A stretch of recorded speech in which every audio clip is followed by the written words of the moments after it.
Good morning. Today I have 5 different things for buyers to check out regarding their financing options.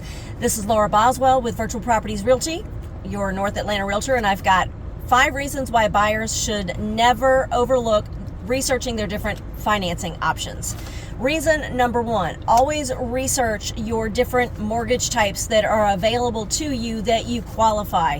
You might qualify for more than one loan type. Each different loan types has its own pros and cons. Do you have the ability to put more down or put less down?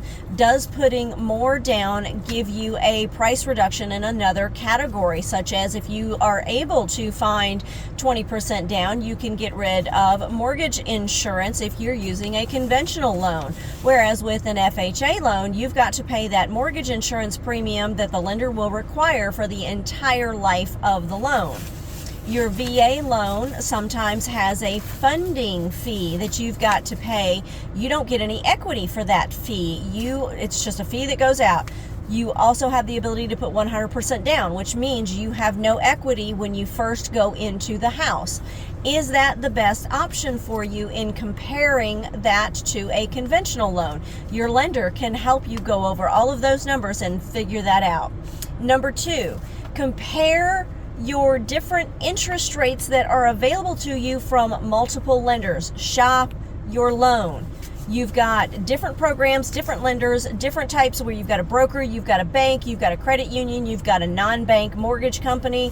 All of these are going to have different risk profiles, and they're going to have different programs that they can share with you, and each one's going to have a different bottom line dollar charge to you, and you need to look at exploring the options that give you the best option, the least amount of cost out, the most advantageous interest rate, and the most reliable history that they can get you to the closing table on time.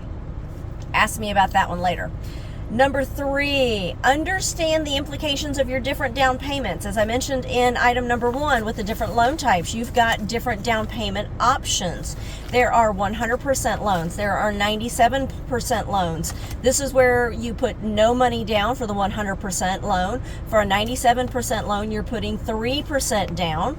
For the FHA loan, you're putting 3.5% down, so that's a 96.5% loan. So you've got different down payment options. With different down payments, you have mortgage insurance requirements that you could carry, which is an added cost, which will bump up your payment a little bit over the life of the loan or for a certain time frame of the loan. So check into the implications of putting different dollar amounts down for your down payment. So that's number 3. Number 4, make sure you explore any and all of the government loans that are available for first-time buyers.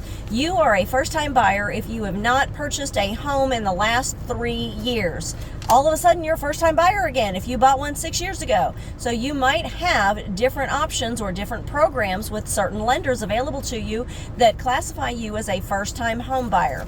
This could be a different debt-to-income ratio. This could be a down payment grant that comes from living in a certain area because you are a first-time buyer. This could be different programs for lower interest rates because you are a first-time buyer. So things like this are always great to ask your lender about what you qualify for. Excuse me, I'm choking and I'm dying here. Also, number 5, we've got 5 things today. Number 5, evaluate the long-term differences, the long-term costs of your different financing options. You'll get something at closing, but this is something that you can ask your lender for. Ask for your amortization schedule. It is a big, scary document that details exactly how much that mortgage is going to cost you over the life of the loan. Whether you're choosing a 10-year loan, a 15-year loan, or more commonly, like most people do, is a 30-year loan, where you've got the cost of the house and then you've got the cost of the interest for that house over the course of 30 years. That dollar amount is significantly different at the end of 30 years than it is with the purchase price today.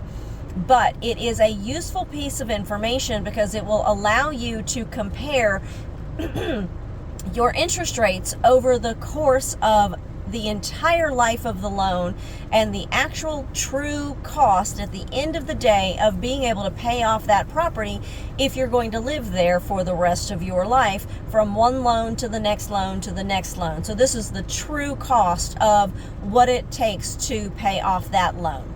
If you've got any other questions on how to evaluate different loan programs, give me a call. I've got a pocket full of lenders that I can connect you with, where you can research all of your options. We can get all of your questions answered. And if there's anything else that you want to hear about, just reach out to me and let me know. We'll talk to you soon.